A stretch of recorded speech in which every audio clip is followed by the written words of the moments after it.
Strega Nona by Tommy DePaula.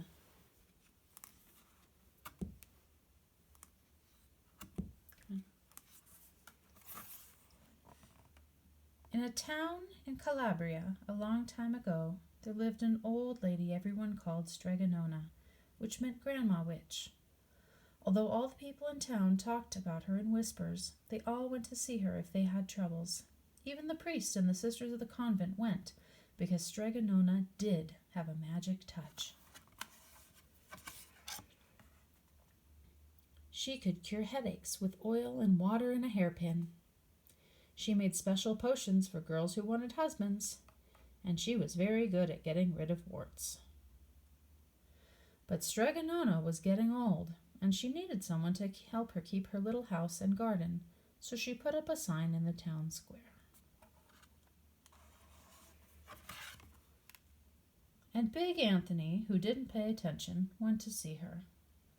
"Anthony," said Strega Nona, "you must sweep the house and wash the dishes. You must weed the garden and pick the vegetables. You must feed the goat and milk her. You must fetch the water. For this I will give you 3 coins and a place to sleep and food to eat." "Oh, grazie," said Big Anthony. "The one thing you must never do," said Strega Nona, "is touch the pasta pot. It is very valuable, and I don't let anyone touch it." "Oh, si, yes," said Big Anthony. And so the days went by. Big Anthony did his work, and Strega Nona met with the people who came to see her for headaches and husbands and warts. Big Anthony had a nice bed to sleep in next to the goat shed, and he had food to eat.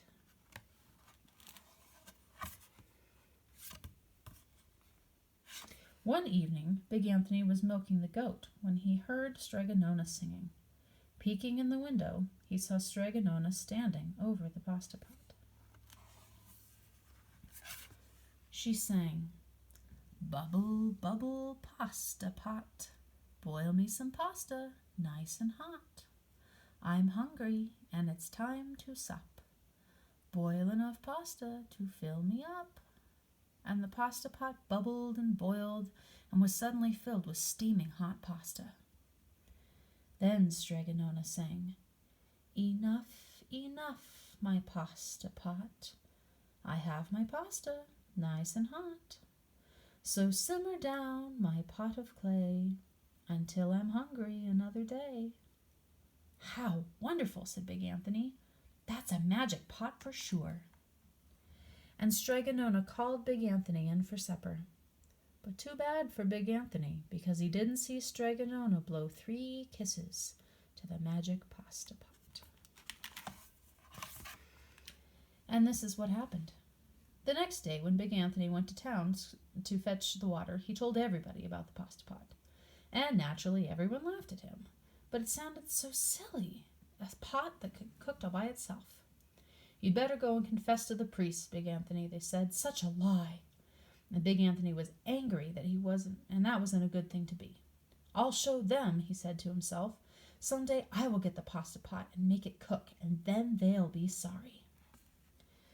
That day came sooner than even Big Anthony would have thought, because 2 days later Strega Nona said to Big Anthony, "Anthony, I must go over to the mountain to the next town and see my friend, Strega Amelia. Sweep the house and weed the garden. Feed the goat and milk her. For your lunch there is some bread and cheese in the cupboard. And remember, don't touch the pasta pot." "Oh, yes, yes, Strega Nona," said Big Anthony. But inside he was thinking, "My chance has come."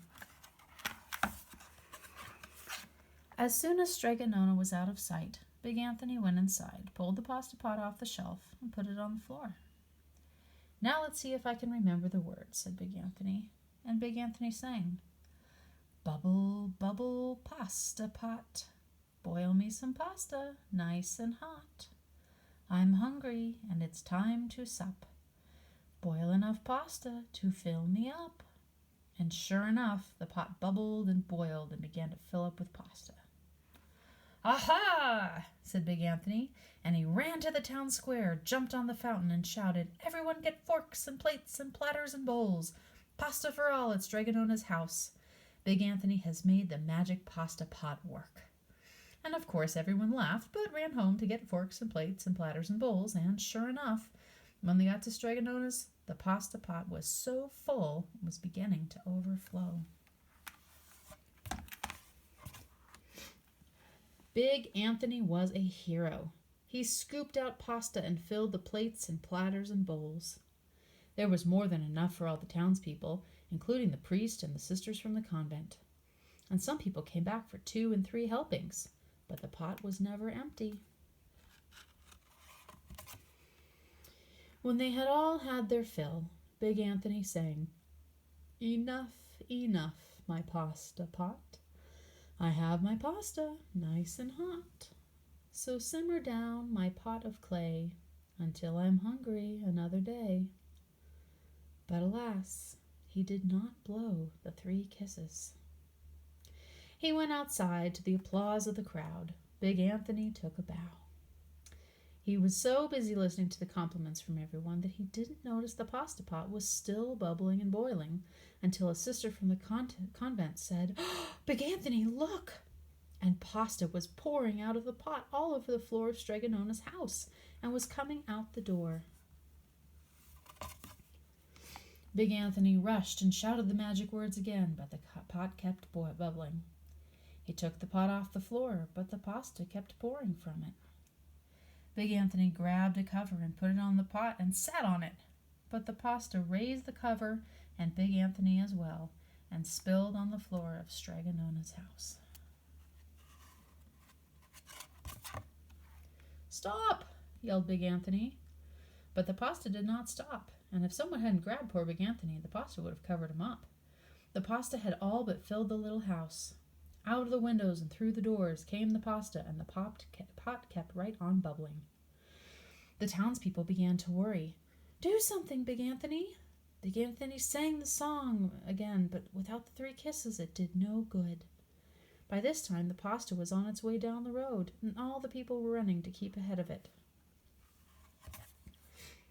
"We must protect our town from the pasta," shouted the mayor. "Get mattresses, tables, doors, anything to make a barricade." But even that didn't work. The pot kept bubbling, and the pasta kept coming. "We are lost," said the people, and the priest and the sisters of the convent began praying. "The pasta will cover our town," they cried. And it certainly would have, had Strega Nona not come down the road home from her visit. She didn't have to look twice to know what had happened.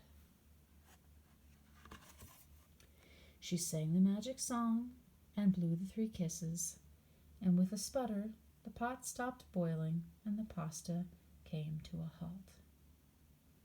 "Oh, grazie! Thank you, Strega Nona," the people cried. But then they turned on poor Big Anthony. "String him up!" the men of the town shouted. "Now wait," said Strega Nona. "The punishment must fit the crime." And she took a fork from a lady standing nearby and held it out to Big Anthony.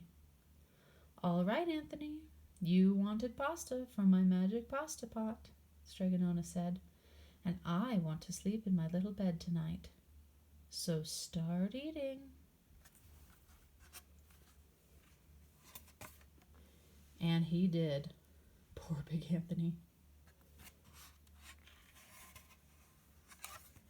The end.